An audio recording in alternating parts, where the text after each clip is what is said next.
Magandang araw po sa inyong lahat.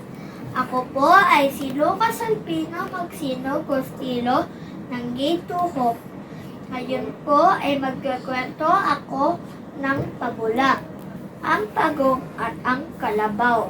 Isang araw ay nagkita ang kalabaw at ang pagong. Nais ng pagong na maging kaibigan ang kalabaw.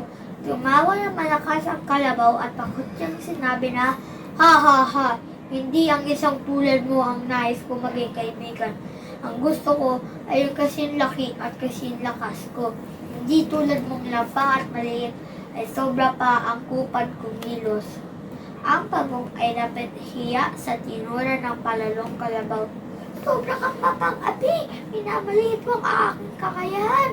Dapat mong malaman na ang maliit ay nakakapuwing." Napika si kalabaw. Hinamon niya ng karera si pagong upang mapatunayan nito ang kanyang sinabi.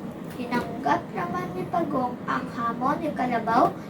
"Kapag ako ay tinalo mo sa labanang ito, ay papagsilbihan kita sa habang panahon." Sambit ni pagong. "Matibay ka talaga, ha? Pwes, kailan mo gustong umpisahan ang karera?" Takot yang sambit ng kalabaw.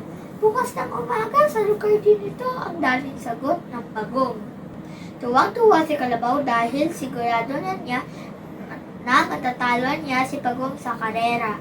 Malaki siya at mabilis tumakbo, subalit si pagong ay matalino. Kinausap niya ang apat na kaibigan niya, pagong.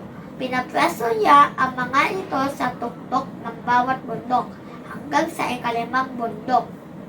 Kinabukasan, maagang dumating si kalabaw. Tulad ng inaasahan, wala pa ang makakalaban niya sa karera. "O, paano pagong di naman ay nahuhuli ka na? Ano bang kondisyon ng ating karera?" tanong ng kalabaw. "Ganito ang gagawin natin, kalabaw. Ang maunang makarating sa ikalimang tuktok ng bundok na iyon ay siya panalo," sambit ng pagong. Tulad ng dapat asahan, natabunan ng alikabok si pagong. Naunang sinapit ng kalabaw ang unang bundok. Ngunit laking gulat niya na makita niya roon ang pagong na ang akala niya ang kanyang kalaban. Nagpatuloy sa pagtakbo si kalabaw hanggang sa ikalawang bundok. Ganon din ang kanyang dinatnan. Mayroon naman isang pagong galit na galit na nagpatuloy sa pagtakbo ang kalabaw hanggang sa ikatlong bundok. Muli ay isa na namang pagong ang nakita niya doon. Ganon din sa ikaapat at ikalimang bundok. Dahil sa matinding kahiyaan at galit sa kanyang pagkatalo kay pagong, pinadyakan niya ng malakas ang pagong. Matigas ang likod ng pagong, kaya hindi ito nasaktan. Sa halip, ang kalabaw ang umatungal ng iyak dahil sa sakit ang dulot ng nabayak ang kuko sa pagsipa sa mahina at maliit na pagong.